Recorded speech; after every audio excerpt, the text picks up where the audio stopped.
This is Road to the White House 96. C-SPAN's look ahead at the early stages of the 1996 presidential campaign.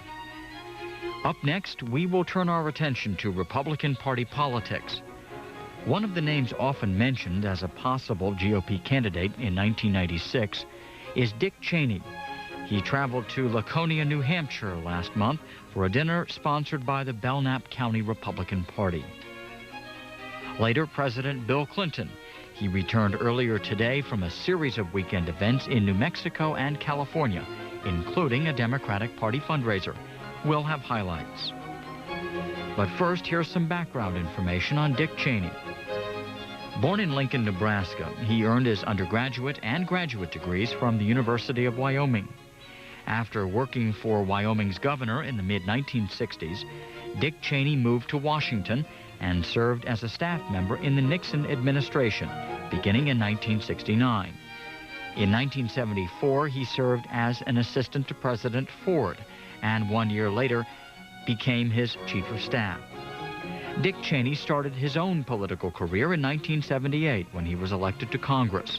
After serving for 10 years, he was appointed Secretary of Defense by President Bush. Currently, he is a senior fellow at the American Enterprise Institute. Mr. Cheney is married with 2 daughters. Ahead, his remarks to Belknap County Republicans in Laconia, New Hampshire. The event took place on Wednesday, November 10th, and was part of his 2-day visit to the state. New Hampshire will host the first in the nation presidential primary in 1996. You may have noticed we have a couple of empty seats on the head table, and I apologize, but unfortunately, apparently the word of this event got out early, and it also made it all the way down to Washington. The House leadership on the Democratic side scheduled legislation late in the day to prevent Bob Smith and Bill Zella from being able to be here on time. But the point is, I do have a couple of notes from Governor Freudian slip, I'm sorry, Judd Gregg, our U.S. Senator.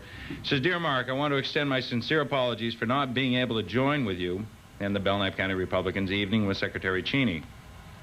Having served in Congress with Dick Cheney and watched how he skillfully led the nation in Operation Desert Storm and Desert Shield, I know you are in for a fantastic... Despite the misguided direction of the White House, I will continue to fight for these values and the principles that are important to New Hampshire.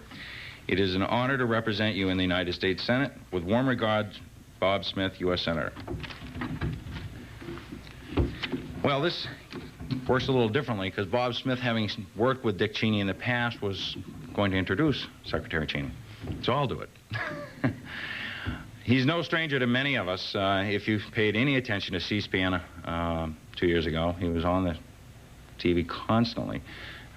He's become a household name, somebody that's extremely well respected for both 2 of the largest operations that the United States government has undertaken in recent history, one of Panama Canal and the other one is Desert Shield and Desert Storm. Without going into a lot of detail about who he is and where he's been, he was a congressman from Wyoming. It's a real pleasure to have been able to pick him up this evening at the airport and bring him here and have him here this evening to enjoy our evening event. Without further ado, Mr. Dick Cheney.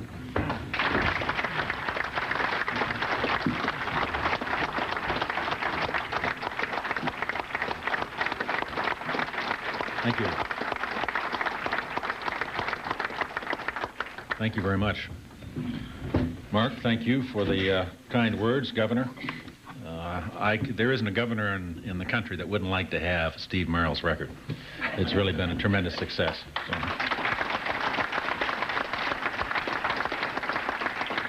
Mr. Speaker, boy, that sounds nice. Mr. Speaker, I never got to utter that word to a Republican in all the years I was in the House of Representatives. I might do it over and over again tonight. And of course, Steve's done an outstanding job as your state party chairman, and I keep in close touch with him, and it's a pleasure to be here tonight. You know, one of the things that is nice about no longer being at the Pentagon is that I now can do political events like this one, go out and talk to Republicans. The tradition, of course, is as Secretary of Defense that you don't get involved in partisan activities. You can't campaign for candidates or do fundraisers, and it's a good tradition. The notion is that politics ought to stop at the water's edge, so the Secretary of Defense, Secretary of State, and so forth don't get involved in Republican politics. But that's all behind us now, and I'm able to get out and utter a political word every once in a while.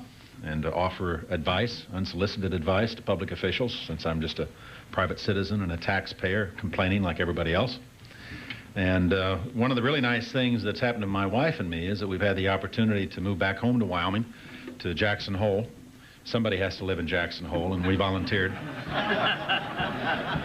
But it's also the opportunity to restore and reestablish those ties and connections to the old friends and constituents and the people that helped me in all of my campaigns for Congress. And I love to tell the story about my last campaign in 1988 when I was running for election to my 6th term.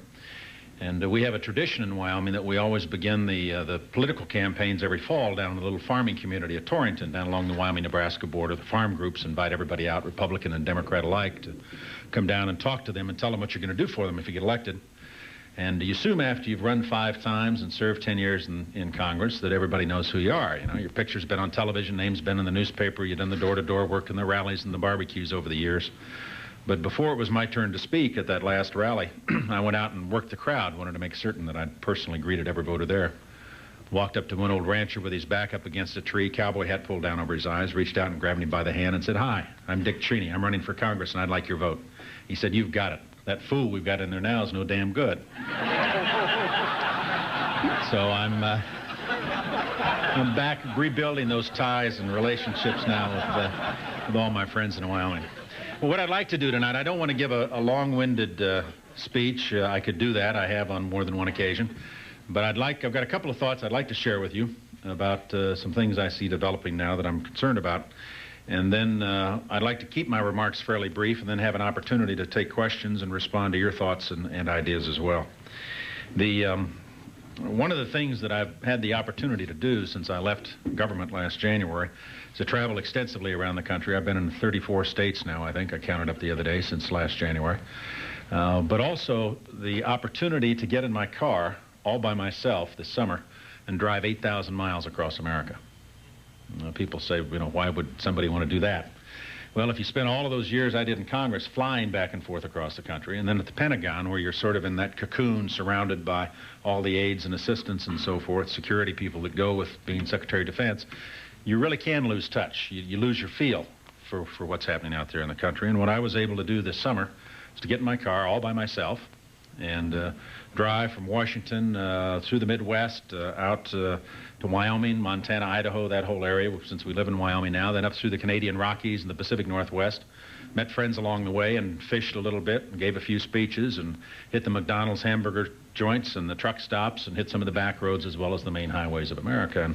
And what I came away from that experience with, a couple of feelings. Number one was the country's in pretty darn good shape, that the basic fundamentals of America are in good shape. And by that I mean the fact that we've got 260-some million Americans out there every day who get up, go to work, raise their families, work their farms, try to make their businesses productive, contribute to their communities and their churches, that they accept individually the responsibility for their own lives and for their families and what happens in their communities. And that basic fundamental genius of America, if you will, that's in good shape. Sure, we got our problems. You can run down a list of them, tick them off, whether we're talking about the economy or health care or the problems in the inner city. We've always had those kinds of difficulties. But when you get out there and talk to real folks about what their lives are like on a regular basis, you come away reinvigorated about how solid, in fact, the basic greatness of the nation is. The second conclusion you come to is that there is a very, very large degree of skepticism about government and politics and about what's going on in Washington. A sense that I think is correct. They don't believe Washington's nearly as important as Washington would like to believe it is. In fact, they have, I think, a healthy degree of skepticism about it. But that skepticism has been fed in part and is being fed in part by the way in which I think the administration's addressing some of the problems that are on the national agenda, and that it feeds, if you will, the cynicism that's out there. And I want to talk for just a moment tonight about one of those problems in the health care area, for example, and then maybe say a few words about some national defense issues, and then I'll be happy to open it up to questions. On the health front, I watch the Clinton administration, President and Mrs. Clinton, propose a radical transformation of 1/7 of our economy. That's what we're talking about. This isn't just a little fix on the health care system. We're going to take 1/7 of our total economic activity in the country, turn it on its head, take it all apart, and then rebuild it the way they would like to have it rebuilt. And all of that to justify that kind of radical change, that kind of radical big government solution, all of that's with predicates laid by saying that our current health care system is the worst in the industrialized world. The phrase the president used the other day was, we're choking on the health care system. We're told the docs are ripping us off, the insurance companies are ripping us off, the pharmaceutical companies are ripping us off, and the hospitals are ripping us off. And that we have a health care system that's simply not delivering high-quality health care for a great many Americans. Wrong. That's simply not true. And let's take just a minute and walk through a couple of propositions, if you will. We recently had an announcement that the life expectancy of children being born now is at an all-time record high, highest in our history. That infant mortality is at its lowest level in our history and has been declining dramatically for the last 30 years, every single year. That if you look at the #1 killer of Americans, it's heart disease. And over the course of the 20 years from 1970 to 1989, we reduced the incidence of heart disease by nearly 40% in this country. And the #3 killer of Americans is stroke. And over the course of that same period of time from 1970 to 1989, we reduced the incidence of death from stroke by over 50%. One of the truly remarkable things is that some of the new technologies and techniques, the kinds of capabilities that weren't even available to anybody 30 years ago, are now available not just in a few high-cost, expensive centers in New York and on the West Coast. They're widely available throughout the country. You can get virtually any kind of care you need right here in New Hampshire, just like you can in my home state of Wyoming. We've expanded and expanded our capabilities to the point where we can have a tremendous impact upon the lives of all of us. Now, somebody's doing something right.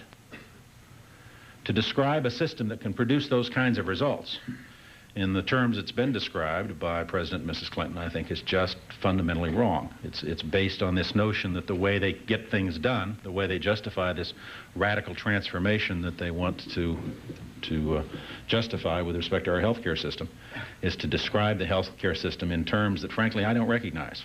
I would be the first to admit we can find things we might like to fix in the health care system, but we shouldn't destroy the 90% of it that provides high-quality care to the vast majority of Americans to fix the 10% that might need fixing. Take just one statistic that's thrown around all the time, constantly, continuously, to justify this radical transformation of our health care system. 37 million Americans uninsured. Now, oftentimes that then is translated into the notion that we've got 37 million people out there who don't get health care. Wrong. Not true. There are 37 million Americans who don't have health insurance, but most of them do get health care when they need it. And if you start to look at who makes up that 37 million, you start to get a slightly different picture than the one that's been portrayed for us. First of all, everybody over 65 has got insurance. Medicare covers everybody. Then if you start to break down the group and look at how it's composed, almost 40% of the uninsured are between the ages of 18 and 29. And another 25% are between the ages of 29 and 39. So about 2/3 of those 37 million people are somewhere between the ages of 18 and 39, relatively young, relatively healthy. Made the same decision that I oftentimes made when I was that age. I didn't carry health insurance. When I needed health care, I paid cash for it. And it was probably a pretty good bet. I was healthy when I was in my 20s. Also thought I was immortal. But the point is that the portrayal of our existing healthcare system has been abysmal, and I think fundamentally dishonest, and is now being used to justify this radical transformation of our healthcare system that's going to limit choice. We're going to have price controls on healthcare. You can call it a global budget or whatever else you want to call it. There's going to be an absolute total ceiling on the amount of money we can spend on healthcare in the country. We're told that 14% of our gross national product is too much to pay for healthcare. Really? Why not 15% or 16% or maybe 13%? Who's to make that judgment? If you told me I had to pay 20% of my income to acquire good health for me and my family, I'd probably do it. I can't think of anything that's more important. Now, that's not to say we shouldn't find ways to try to reduce the cost of health care and make the system more efficient and squeeze any waste out of the system that's in it. But for us to buy the notion that there's some arbitrary percentage out there that we have to meet in order to fix the health care system, I think is a very dangerous proposition indeed. So I would hope that during the course of the next several months that some of the good proposals that have been put forward by many of our Republican friends, by Phil Gramm, for example, and others, that those proposals will be given very serious consideration, and that a year from now, when it finally comes time to pass something called health care reform, it will accurately deal with some of the problems we'd like to deal with, and it will not be the kind of total restructuring of 1/7 of our economy, such as the Clintons have proposed. I'm hopeful that that'll be the outcome. Let me move, if I can, to another area that I wanted to spend just a few minutes on tonight. That's of concern, that's been much in the news recently, and that's the whole question, an issue that any administration has to deal with, and that's the foreign policy, national security, and defense arena. There's a temptation, I think all of us experience, it's certainly something I saw this summer in my travels across the country, temptation to want to turn inward, focus on our domestic concerns now that the Cold War is over with, the Soviet Union's imploded. The Warsaw Pact is now governed by democratically elected governments in Eastern Europe. Temptation for us to say, well, great, we can relax now. We no longer have to devote the kind of effort we did for the last 40 years to maintaining our military capabilities. Unfortunately, we don't really have that option because of who we are and because of the nature and the state of the world that we find today. There's, I think, been a misperception, if you will, or a series of misperceptions that somehow we can afford to turn away from what's going on around us in the outside world, because there's nothing out there that need concern us. Now that we no longer face the possibility of all-out global nuclear war with the Soviets on short notice, we can relax. Wrong. I think that's a big mistake. And let me spend just a moment, if I can, and get you to think with me about the situation in the former Soviet Union tonight. You know, we have, I think, generally adopted the view that the hard part's over with for the Russians. They kicked the commies out of the Kremlin in 1991. They've got a democratically elected president now in Boris Yeltsin. There have been 2 coup attempts, but both of them have been defeated. First one in August of 91, the second one in October of 93. And that it will be clear sailing from here on out for the Russians. They can look forward to the peaceful, orderly progression of events, to the creation of a market economy and a democratic form of government, and all's right with the world in that part of the globe. I don't see it that way. First of all, I look at our own experience as a nation. Think about how long it took us from the time we declared our independence in 1776 until we'd written a Constitution in 1789. 13 years just to reach agreement on what our Congress was going to look like and what the role of the president was going to be. To write a basic Constitution took us 13 years, 200 years ago, when we were a very small nation on the eastern coast of the North American continent.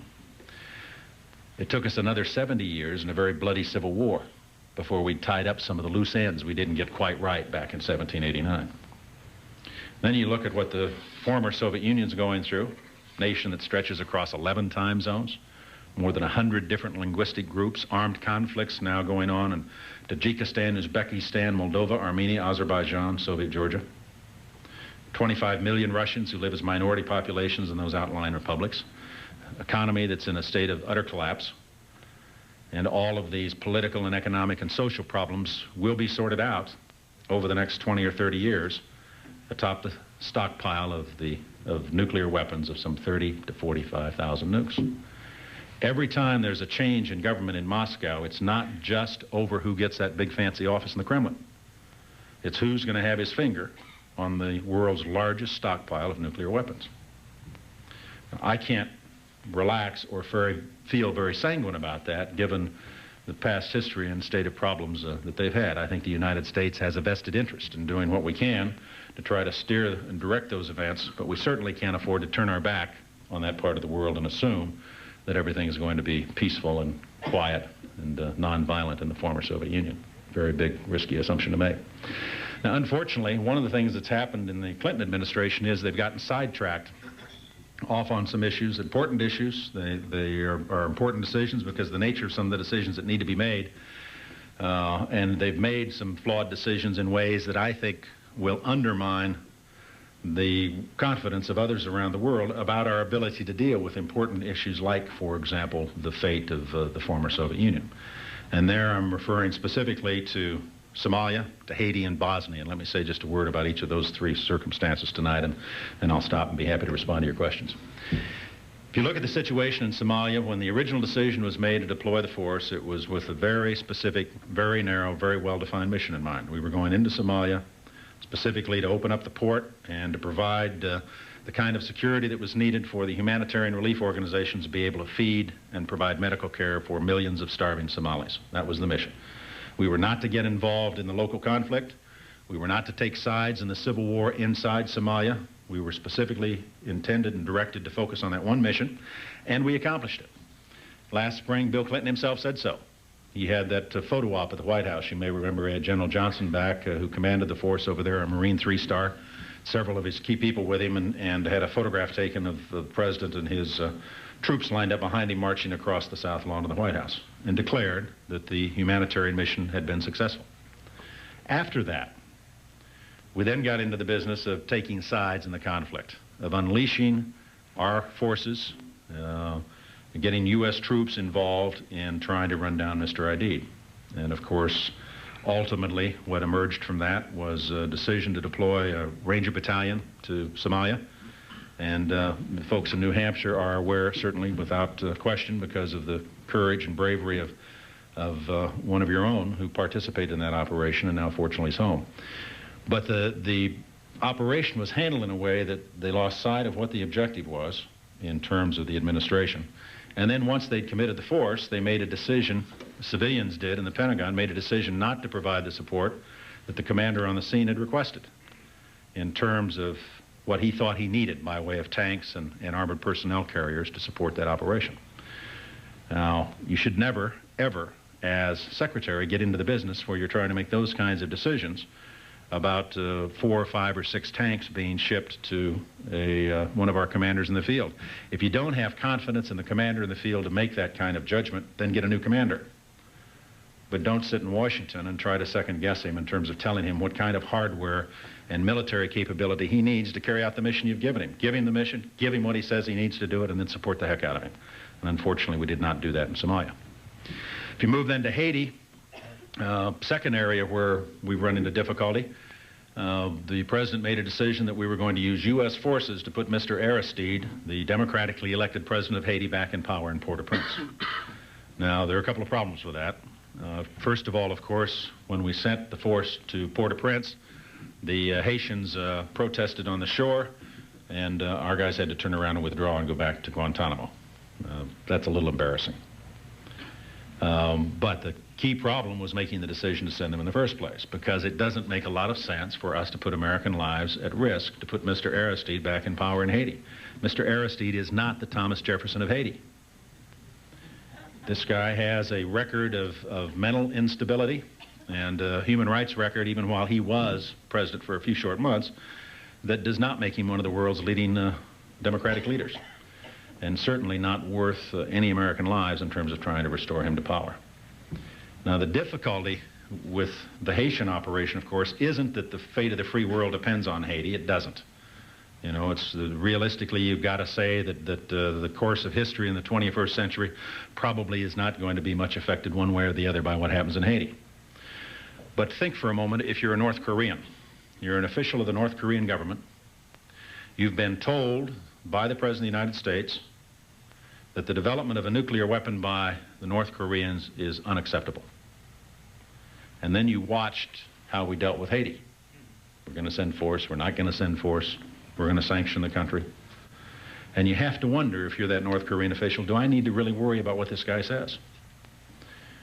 What is the signal that that sends around the world in terms of our friends and our adversaries about how they will respond to U.S. leadership in the future? The third area where we've got a problem that involves this basic fundamental question that presidents have to decide from time to time in terms of his role as commander-in-chief is Bosnia, of course. And I'll spend just a minute on that, and then, as I say, I'll be happy to respond to your questions. We looked at Bosnia several times during the latter part of the Bush administration in terms of trying to decide what, if anything, we might do to try to ease the pain and suffering of that tragic conflict that's raging in the Balkans. Anybody who's watched the coverage coming out of Sarajevo and elsewhere is affected by the terrible loss of life and the very difficult and tragic circumstances that are now in effect in Bosnia. But that does not mean that there is a U.S. military solution to that tragedy.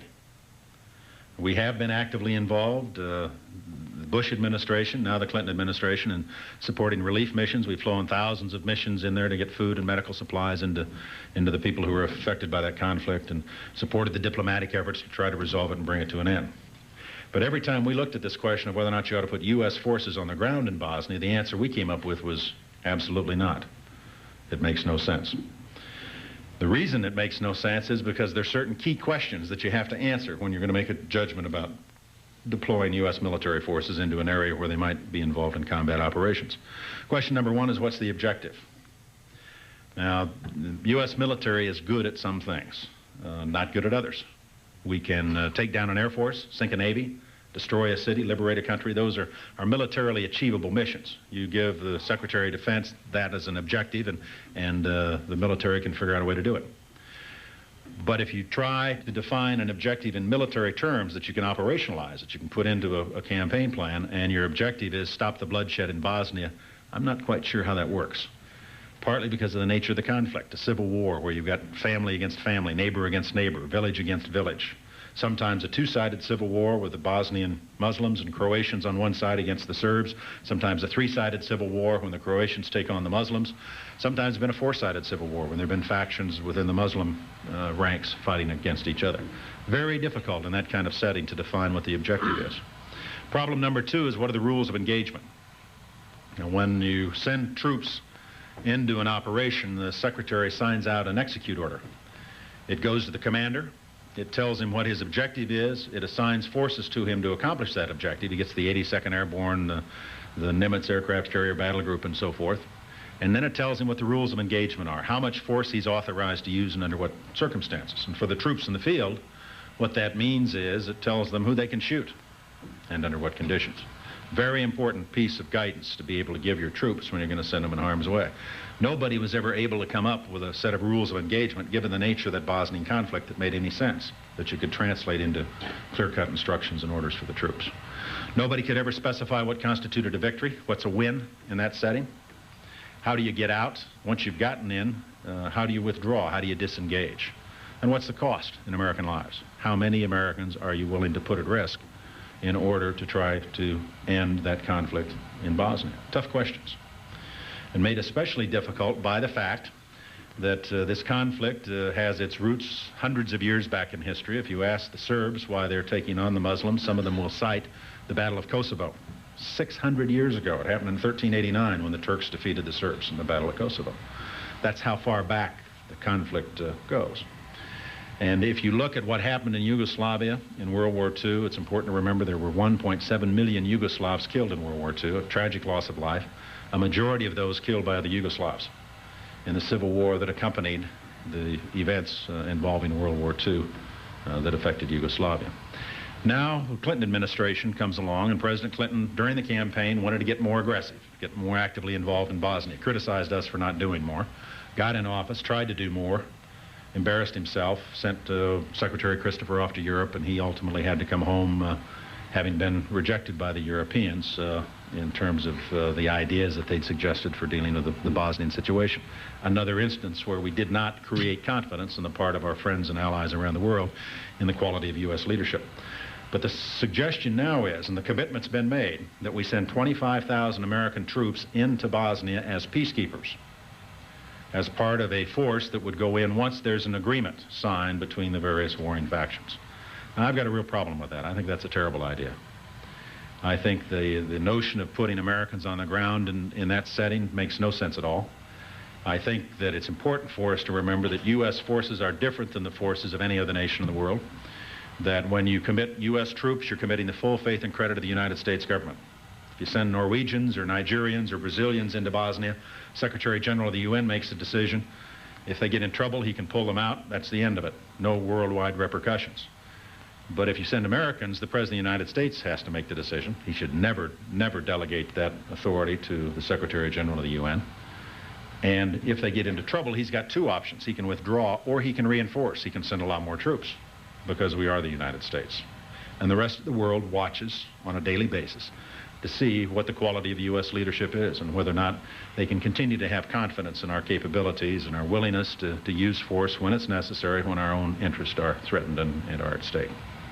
So as we work through this period immediately ahead and deal with the problems in the far parts of the world, it's vital for us, I think, to remember that we really do have a unique opportunity as a generation of Americans. There isn't any major adversary in the world today who's hostile to the United States. No one. All the other major powers in the world are either friends of the U.S. or they're seeking to emulate us, trying to adopt our economic practices and our political practices and build political and economic systems based on our concepts of free markets and freedom and democracy and Republican forms of government. Boris Yeltsin just produced a constitution in Moscow that calls for a Republican form of government. Imagine that. So we are at a period when there may be a window open here where we have the capacity as a nation to literally shape the course of history, to make it possible for millions of people all over the world to live in freedom the way we've lived in freedom all of these years, if we do it carefully, if we pick our spots. We don't want to get involved in every conflict. We don't have a dog in every fight. But clearly we do have the capacity for world leadership, and it's vital that we continue to maintain that capability and that we continue to maintain the kind of quality military force that world leadership is based upon and founded upon. And that we remind ourselves that all of these decisions we're making now about the defense budget, about how much force we need, about what our role ought to be in the world, that all of these decisions are preparation for the next time we go to war. And there will be a next time, there always is.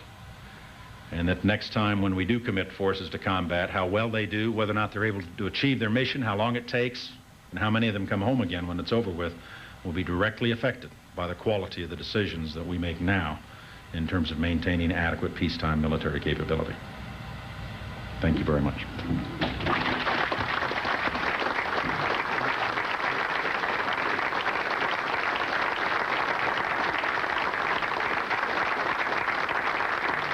I'll be happy to get into questions on those subjects or anything else anybody wants to get into. Yes, sir. Yes, sir. I was wondering if you could comment on two observations that I've made. One, if you could comment on the second observation first.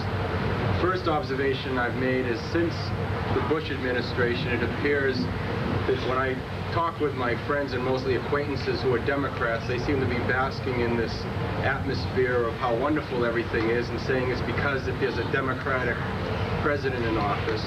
And my argument is it's because of all the hard work and foreign policy work that's gone into, that went in during the 12 years of the Republican administration that you were in. So my argument is that it took 12 years to get us to the place we are, and you just happen to be dancing in the limelight now, and so enjoy it for the 4 years that you may be there. If you could comment on that. The second observation is you appear to be the type of person who would make an excellent president, and it's probably an old question, and do you have any intentions of doing that? It's a pleasure to address. Well, let me repeat the question. I think everybody heard it. I didn't hear it either. I'm just going to make it up. No, I got it. The first question is whether or not the Democrats can take credit for the successes that are now obvious out there, certainly in the international arena, or whether, in fact, that credit goes to Ronald Reagan and George Bush for their 12 years of Republican rule. Clearly, I prefer the latter interpretation. I think without being unduly critical of President Clinton, and he's done a couple of things I support, but I think as a general proposition, there's no question but what one of our great strengths, both in the Reagan and Bush years, was the way we dealt with the world around us. And it was a success story. I wish, frankly, we'd said more about it in the '92 campaign. A decision was made not to do that. The second question was whether or not I have any interest in running for president in '96. The thought has crossed my mind.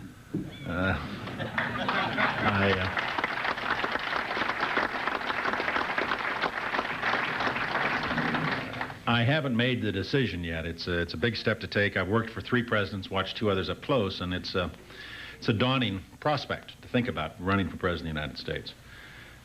For me, it's got to feel right. And when I say feel right, that means I've got to be able to conclude after I've spent a lot of time around the country, here in New Hampshire and back home in Wyoming and elsewhere as I have the last several months, got to be able to see my way clear to run the kind of campaign and then govern in a manner consistent with my basic philosophy and views. I'd like to be able to do at the national level what Governor Merrill's done here in New Hampshire, kept his promises, delivered on basically good, solid conservative principles of how we ought to run the government. If I conclude that there is support for that sort of thing out around the country, then I might make the decision to jump into the contest. But as I say, it's a big step to take. I am working awfully hard at this point, traveling, meeting as many people as possible to lay the groundwork for it, and then make the decision down the road. I do think it's important for us as a party to focus, and I know sometimes it's hard here in New Hampshire with people like me showing up, but to focus on '94. Not to lose sight of the fact that we do have a tremendous opportunity in 1994 all across the country to elect good people like Judd Gregg and Bob Smith and Bill Zelliff. They do a tremendous job as New Hampshire's delegation, and we got good people like that out all across the country, and '94 is going to be a great opportunity for us. The Speaker mentioned what happened in Los Angeles, New York, Georgia, Texas, Virginia, New Jersey over the last year. We've won all of the big races, Republicans have. And I've been in all of those states during that period of time to help those candidates, and I'm convinced that we do in fact have a Republican Party that is alive and vital all across the country, no doubt in my mind, but what the American people support, those basic principles our party's been built upon over the years. I'm convinced we're going to have a tremendous year in 1994 in the off-year elections, and I'm convinced then in 1996 we're going to send Bill and Hillary back to Little Rock.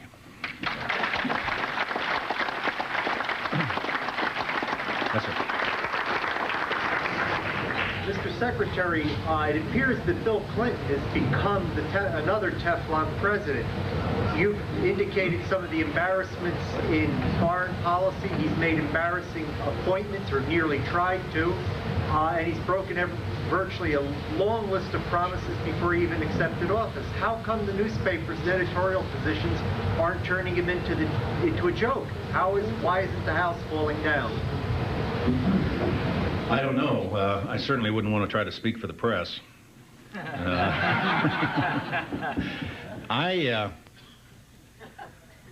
My sense of it is that he's not doing that well in terms of how the public looks at him. The press, I think, clearly preferred Bill Clinton, and let me emphasize at the outset, the press is a diverse group, and you cannot lump them all together and attribute the exact same set of motives to all of them. But in fact, I think it would be fair to say that sort of the National Press Corps liked the idea of beating George Bush and of new blood in Washington. I don't know how long that'll last. That may change. I think to some extent he's already taking some shots.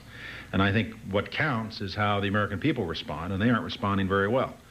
What we see is a steady erosion in his standing in the polls as there's a growing awareness on the part of Americans about what he's really proposing, that all of his solutions are big government, higher taxes, more power and authority in Washington, and more burdens being imposed on everybody else in the society.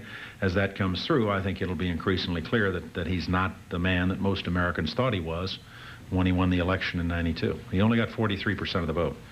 And so I think we've got an excellent shot if we do our job. We field good candidates all across the country, and to get out there and articulate our hope and vision and aspirations for the nation. I think there's no reason in the world we can't have two very good elections back-to-back in '94 and '96. Anybody over here? Yes, sir. Mr. Secretary, first of all, I'd like to say that having been a Desert Storm veteran, I would like to commend you and President Bush for the job you did of giving us the bullets and the beans when we needed them. Thank you. It's very disconcerting to be in a place in a foreign field and know that you don't have that kind of support. Being a member of the armed forces and being in that position, I've been in 3 other conflicts, and I can tell you that we didn't get the support then. We didn't win then either. We got the support when you gave us what we need and you allowed your men to go forward and do what was needed. You gave us a mission and a task, and it was accomplished. And that's the kind of leadership that we need in a president. I guess my second question for you is, how much do you think, in terms of this health care issue, how much do you think that this is going to expand the current cost of health care? It's now 17%. Do you think this is going to go a lot higher? We're talking 20%? And is this going to dramatically affect the small business economy and really put those small businesses out of the running for the competition with their neighbors? First of all, with respect to your comments on Desert Storm, it was, needless to say, a rare privilege to be associated with the operation, and I think President Bush did an outstanding job as our commander-in-chief, and the troops are magnificent. I mean, I will always be the highlight of my public career to have had the privilege of serving. It's also important to point out, I think, you mentioned earlier conflicts. A lot of the reason for our success in Desert Storm was because of our Vietnam vets who stayed in the military, who served through the difficult years when there was not a lot of support here in the country for military service, and in effect helped us rebuild the military. There's a great book out now called Leading the Way by a guy named Al Santoli, an author who's done an oral history that traces the careers of a lot of our folks from General Powell and Schwarzkopf right on down through to some of our senior NCOs, and shows how they did in fact build the U.S. military, and the Vietnam vets deserve a lot of credit for what we were able to achieve in the Gulf. With respect to health care and cost, one of the most disturbing features of the program is I don't think they have the foggiest notion what it's going to cost. Don't have a clue. The numbers change all the time. If you go back and you look at when Medicaid was set up back in the mid-60s, they made estimates then of what the program would cost by the late 80s, and they were off by a factor of about 10. They thought it would cost $9 billion, and it cost about $90 billion by 1989 and 90. The cost estimates now are probably even farther off because the program's so much bigger and more intrusive and covers not just as Medicaid does, the poor, or Medicare, the elderly, but, covers the whole society. The idea, for example, that we ought to subsidize major corporations' health care plans for those who take early retirement, I don't think is a sound one. I think that's fiscally irresponsible for us to get into the business of bailing out major corporations who may have made mistakes in their negotiations with their workforce, but the taxpayers shouldn't be asked to pick up that tab. Martin Feldstein, who was former chairman of the Council of Economic Advisors, made an estimate the other day, I think a pretty good one, that by '97, the cost of the Clinton proposal is at least $120 billion off on an annual basis. $120 billion off. And he's got a very good rationale that he's laid out to explain it. The biggest problem of all is the one I think you touch on, that what we're doing is loading another very heavy burden on the backs of the business community, especially small business. It's not the Fortune 500 companies that create jobs. Most of them have been through downsizing and trying to cut overhead and increase their productivity and get more efficient over the last 10 or 12 years. And if you look at employment among the Fortune 500 companies, it's been relatively stable from 1980 right through 1990. There's not been a lot of job growth there. But we created over 18 million jobs in the 80s and on a national basis. And that was primarily small business. They're the ones that were the engine driving the economy. They'll be the ones here in New Hampshire that drive your recovery. And when we come along with first the tax package that's going to hit subchapter S corporations with an increase in the top rate as big as what Congress has passed, and then we come along and we impose what in effect is a 7.9% tax, because that's what it is. That's the cap on what businesses have to contribute to finance health care for their employees. We are imposing a very, very heavy burden on small businesses. And their options will be to lay people off, to not hire, to not expand, to avoid taking on the added costs that go with trying to meet those requirements. Rather than have a tax increase, which we shouldn't do, but which would be the honest way for the Clintons to approach the health care program. They knew they'd never get a tax increase through. They're just going through the back door with a mandate on employers, so that in effect the burden and the cost is borne by the same group. It's just funneled in a different way, and it's not called a tax. It's called a employer guarantee of health insurance. Yes. Mr. Secretary, this is hardly an original question, but it's very timely, especially with last night's debate on CNN. I was wondering if you could comment on NAFTA and tell us which way you'd like to see it go. On NAFTA, I have been a supporter. The reason I've been a supporter of NAFTA is that as I look at the last 50 years of our history, one of the remarkable features of what's happened with respect to U.S. trade policy, but also the world trading situation is we have generally had a policy in place supported by most of the world's leading trading nations of reducing barriers to trade, taking down tariffs, taking down obstacles to the free exchange of goods between the world's economies. And that's been positive. In the 30s, we tried to do it the other way. In the 30s, we had Smoot-Hawley that was adopted, a massive increase in tariffs back in the early 30s that made the Depression far worse than it would have otherwise been, and in effect did a lot to shut down the flow of goods across international borders and trade. Now, why should we care about trading? Well, if you check to see who is the world's leading exporter, which nation in the world, which economy exports more than any other nation, it's us. It's the United States. We are the world's leading economic power and leading exporter. We've got more to gain by taking down barriers so that we can get into those markets and sell American products there than we do by having them go back up. NAFTA is a step in the right direction. NAFTA moves us in the direction of making it easier for us to sell goods in Mexico than it is now. The Mexicans have significant tariffs on U.S. goods going into Mexico. There are very few tariffs coming back the other way. This notion that Ross Perot peddles, that there's going to be a giant sucking sound of American jobs going to Mexico because of NAFTA, simply isn't true. And I didn't think he was able to explain last night why he believes that. I think a lot of people are concerned about trade issues, concerned about employment, concerned about their jobs, and that's understandable. But a lot of what has happened in terms of the impact on people with respect to their jobs has been the normal kind of shakeout process that we go through as our firms become more productive and we get new technologies that allow us to produce more goods with fewer people. The solution to that problem is to go grow other companies and create more jobs in small businesses, not limit our ability to sell stuff overseas. Final point that needs to be made there. After NAFTA, there's GATT, the General Agreement on Tariffs and Trade. I don't mean to put everybody to sleep with some of this stuff, but the Uruguay round of the GATT talks basically will set the stage for further reductions among the world's leading trading nations in the period immediately ahead. It has to be wrapped up by December 15th. NAFTA's got to be wrapped up next week. If we don't go forward with those two agreements, if we end up, instead of taking barriers down, starting to put barriers back up, then not only will we limit our capacity to grow and take advantage of export markets overseas, but we also will have a devastating impact upon those newly emerging democracies in Central and Eastern Europe and the former Soviet Union. What they need more than anything else in order to be able to build market economies is to be able to produce goods they can sell overseas, and they can get access to the world's markets, both to get capital and the technology, but also to be able to produce goods elsewhere. China is undergoing phenomenal change, tremendous developments taking place in China. Very rapid economic growth. The whole political system ultimately will change as a result of that economic growth. All of that's going to come to a screeching halt if we reverse the course of the last 50 years and we start putting barriers to trade back up instead of taking them down. And we'll find ourselves, I think, with reduced prospects that the Russians will ever make it, and that the folks in Central and Eastern Europe and Poland, Hungary, and the Czech Republic will make it as well. So I think NAFTA is important as a symbol. It's important for us to move forward on it, and I support it. I recognize there are other points of view, but I'm a strong supporter of NAFTA. Thank you very much.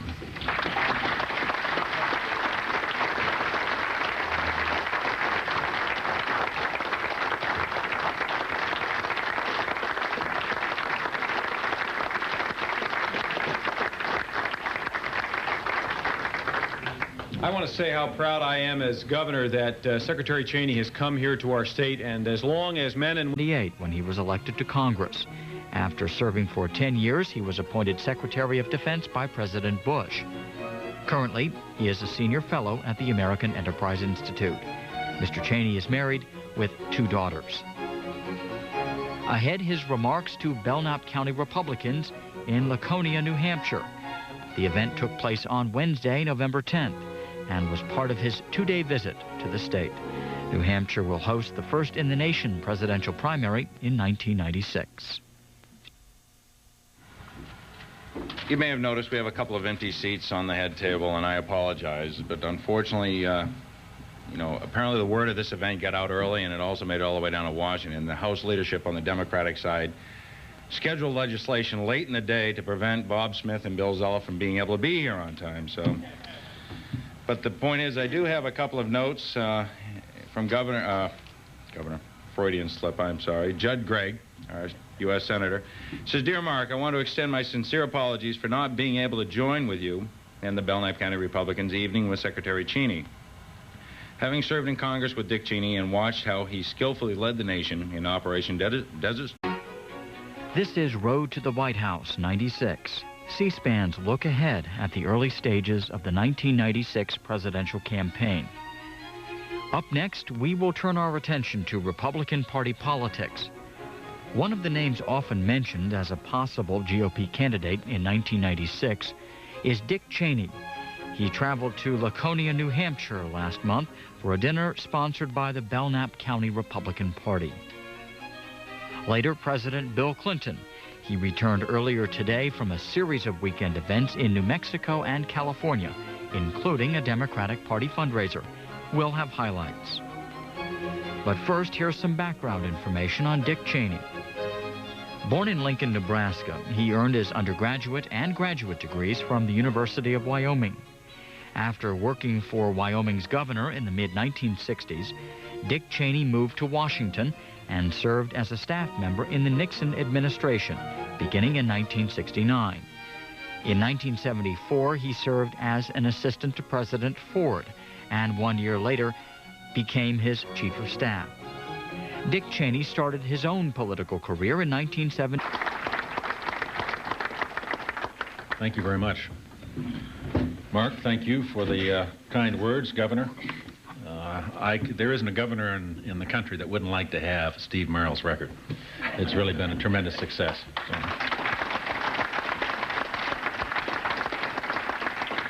Mr. Speaker, boy, that sounds nice. Mr. Speaker, I never got to utter that word to a Republican in all the years I was in the House of Representatives. So I might do it over and over again tonight. And of course, Steve's done an outstanding job as your state party chairman, and I keep in close touch with him, and it's a pleasure to be here tonight.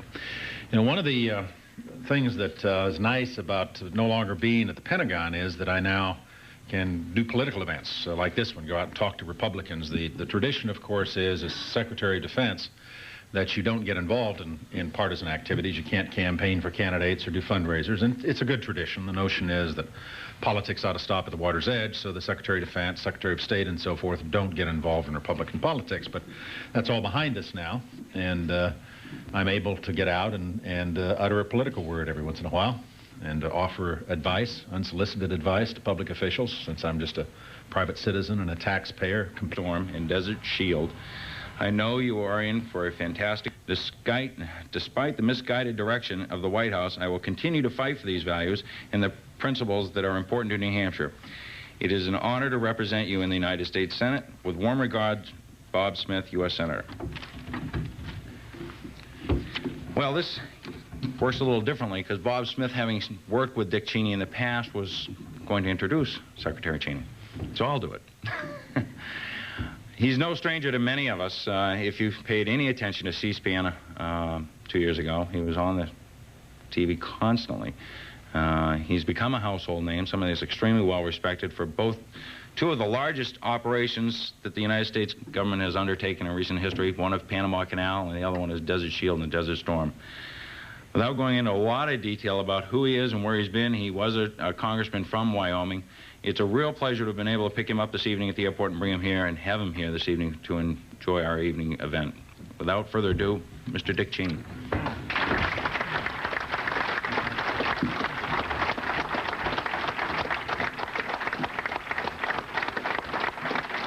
Thank you. Planning like everybody else. And one of the really nice things that's happened to my wife and me is that we've had the opportunity to move back home to Wyoming, to Jackson Hole. Somebody has to live in Jackson Hole, and we volunteered. But it's also the opportunity to restore and reestablish those ties and connections to the old friends and constituents and the people that helped me in all of my campaigns for Congress. And I love to tell the story about my last campaign in 1988 when I was running for election to my 6th term. And we have a tradition in Wyoming that we always begin the political campaigns every fall down in the little farming community of Torrington, down along the Wyoming-Nebraska border. The farm groups invite everybody out, Republican and Democrat alike, to come down and talk to them and tell them what you're going to do for them if you get elected. And you assume after you've run 5 times and served 10 years in Congress that everybody knows who you are. You know, your picture's been on television, name's been in the newspaper, you've done the door-to-door work in the rallies and the barbecues over the years. But before it was my turn to speak at that last rally, I went out and worked the crowd, wanted to make certain that I'd personally greeted every voter there. Walked up to one old rancher with his back up against a tree, cowboy hat pulled down over his eyes, reached out and grabbed me by the hand and said, "Hi, I'm Dick Cheney. I'm running for Congress and I'd like your vote." He said, "You've got it.